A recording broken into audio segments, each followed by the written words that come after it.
Market से भी कई ज़्यादा बेहतरीन क्रिस्पी और क्रंची चिक्की आज हम घर पे बनाएंगे, वो भी सिर्फ 2 चीज़ों से। तो आइए रेसिपी का स्टार्ट करते हैं। मार्केट जैसी बेहतरीन चिक्की बनाने के लिए सबसे पहले मैंने कढ़ाई में 1 खाने का चम्मच ऑयल का लिया है और उसे हल्का गर्म कर लिया है और उसमें मैंने 1 कटोरी मूंगफली को शामिल किया है। मूंगफली को इसमें मैं रोस्ट कर लूँगी। जब मार्केट के लिए बनाई जाती है ना बड़ी तादाद में ये चिक्की वगैरह, तब ड्राई फ्रूट को इसी तरह ऑयल में रोस्ट किया जाता है। यहाँ पर आपने घी का इस्तेमाल नहीं करना, ऑयल का करना है और हल्की आग में 1 मिनट के लिए आपने इसे रोस्ट कर लेना है। बिल्कुल भी कलर चेंज आपने नहीं करना। इससे होता ये है कि ये जो जितनी भी मूंगफली है ना बहुत ज़्यादा क्रंची हो जाती है। क्रंची तो पहले भी होती है लेकिन इससे मज़ीद हो जाती है और ज़्यादा अरसे तक आप इसे सेव करके स्टोर करके रख भी सकते हैं। अब मैंने इसे कढ़ाई से निकाल लिया है और कढ़ाई को साफ़ कर लिया है। 200 ग्राम मैंने मूंगफली को लिया था और 200 ग्राम ही मैंने चीनी को लिया है, यानी कि आपने तमाम चीज़ों को हम वज़न लेना है। चीनी में ना अब पानी जाएगा ना अब कोई ऑयल जाएगा। आपने चीनी को इसी तरह कढ़ाई में पकाना है।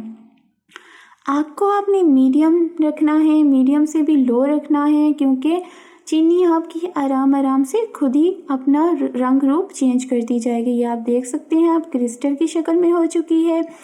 अब ये आराम आराम से खुद को कैरेमल की शक्ल में तब्दील कर लेगी। ये आप देख सकते हैं, अब थोड़े थोड़े से इसमें क्रिस्टल रह गए हैं, वो भी हम हल्की आग में आराम आराम से ख़त्म कर देंगे। जैसे ही ख़त्म हो जाते हैं आपने मज़ीद चीनी को नहीं पकाना। अपने रोस्ट किए हुए चाहे मूंगफली है, चाहे तिल है, चाहे बादाम है, कुछ भी है, आपने इस चीनी में शामिल कर देने हैं और यहाँ पर आपने गैस को बंद कर देना है, क्योंकि अगर आप इसे ज़्यादा पकाएंगे तो इसका जो जायका है वो तब्दील हो जाएगा। तमाम चीज़ों को अच्छे से मिक्स कर लेंगे।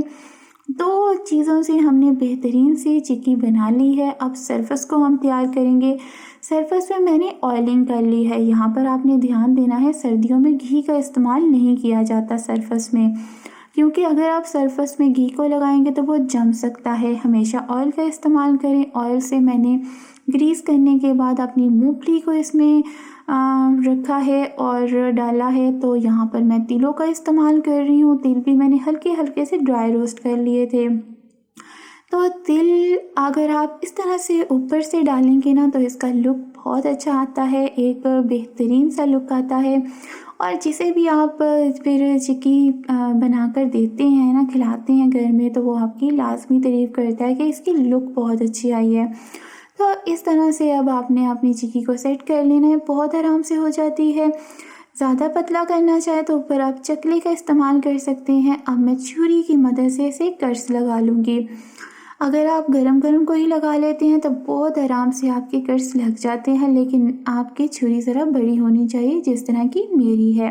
अगर आपके पास छोटी छुरी है तो आपको थोड़ी दिक्कत आ सकती है, लेकिन छुरी बड़ी इस्तेमाल कीजिएगा। इस तरह से आपने प्यारे प्यारे से कर्स लगा लेने हैं और आप देख सकते हैं कितने अच्छे हमने किनारों में से काट लिया है। इसे भी ज़ाया नहीं करना, ये बहुत मज़े के लगते हैं। इसे भी आपने खाना है, लेकिन दरमियान में से आपने एक खूबसूरत सी कटिंग कर लेनी है, जिस तरह से मैंने की है। तो इसे अगर आप पैक भी करना चाहें तो वो भी आप कर सकते हैं, और अगर आप स्टोर करना चाह रहे हैं तो आप इसे 1 हफ़्ता 2 हफ़्ते आराम से स्टोर कर सकते हैं किसी भी शीशे के जार में। और अब मैं जब ये ठंडा हो जाएगा ना, इसे उतारूँगी और ये आराम से तमाम चीज़ें निकल आएंगी और मैं आपको फाइनल लुक दिखाती हूँ। और इसकी आवाज़ तो आप सुन सकते हैं कि कितनी क्रंची है। तो ज़रूर बनाइएगा और बताइएगा कि आपको ये रेसिपी किस तरह की लगी। ज़रूर ट्राई कीजिएगा। बाज़ार से, मार्केट से आधे रेट में घर में बनती है। तो बच्चों को बना के दीजिए, खुद भी इंजॉय कीजिए। चैनल को सब्सक्राइब करना मत भूलिएगा। वीडियो पसंद आई हो तो एक लाइक कीजिएगा।